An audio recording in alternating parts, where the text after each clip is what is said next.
Bonjour, alors bienvenue dans cette deuxième vidéo de fitness. Alors, est-ce que vous avez fait du sport? Est-ce que vous avez couru?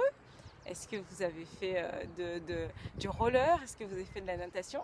Si oui, bravo. Sinon, vous inquiétez pas, vous avez une nouvelle chance parce qu'en l'occurrence, tous les jours, vous avez une chance de faire ce qui est bien pour vous.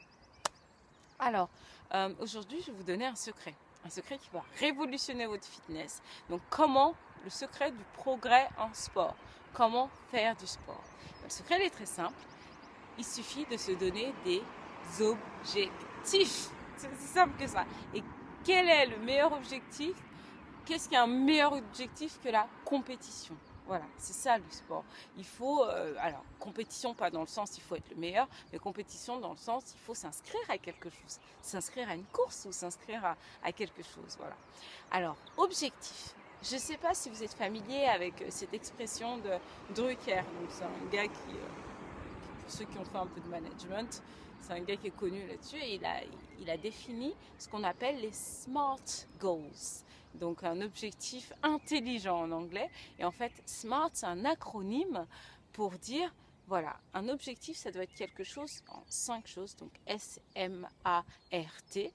Donc S comme spécifique. Voilà, l'objectif doit être quelque chose de très concret. Donc, mon objectif, c'est de courir 5 km en moins d'une heure. Voilà, voilà, spécifique. L'objectif M doit être mesurable. Donc, je dois avoir une montre pour savoir que j'ai couru 5 km. Ou alors, je fais une course qui est mesurée. Donc, spécifique, measurable, achievable. Donc, il faut que ce soit quelque chose d'accessible. On ne va pas se dire, dans un mois, je vais courir un marathon, parce que ça ne va pas arriver. Donc, on fait un petit objectif. Bien sûr, on a le grand objectif de courir un marathon. Mais moi, ce que je veux, c'est que vous ayez un petit objectif, quelque chose qui est achievable. R comme, donc dans Smart, R comme relevant. Voilà. Il faut que c'est du sens. L'objectif, en l'occurrence, c'est du fitness qu'on veut faire.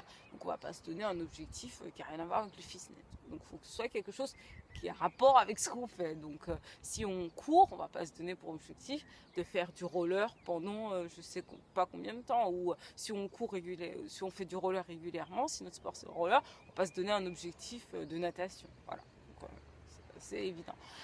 Et T, donc j'ai dit measurable, T pour time bound. Donc il faut donner un temps spécifique à notre objectif. Il faut dire, voilà, c'est pour ça que je vous dis de s'inscrire à une compétition, c'est très bien. Savoir, le 16 juin, je cours le 5 km de Montpellier, par exemple.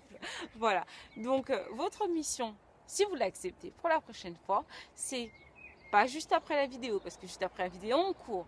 Donc c'est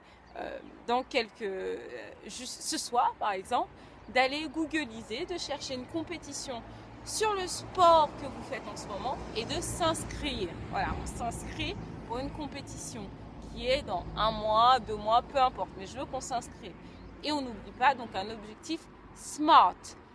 S comme spécifique, M comme measurable, qu'on puisse mesurer, A comme achievable, quelque chose d'accessible, R comme relevant, donc c'est un rapport avec ce que vous faites, et T comme time bound.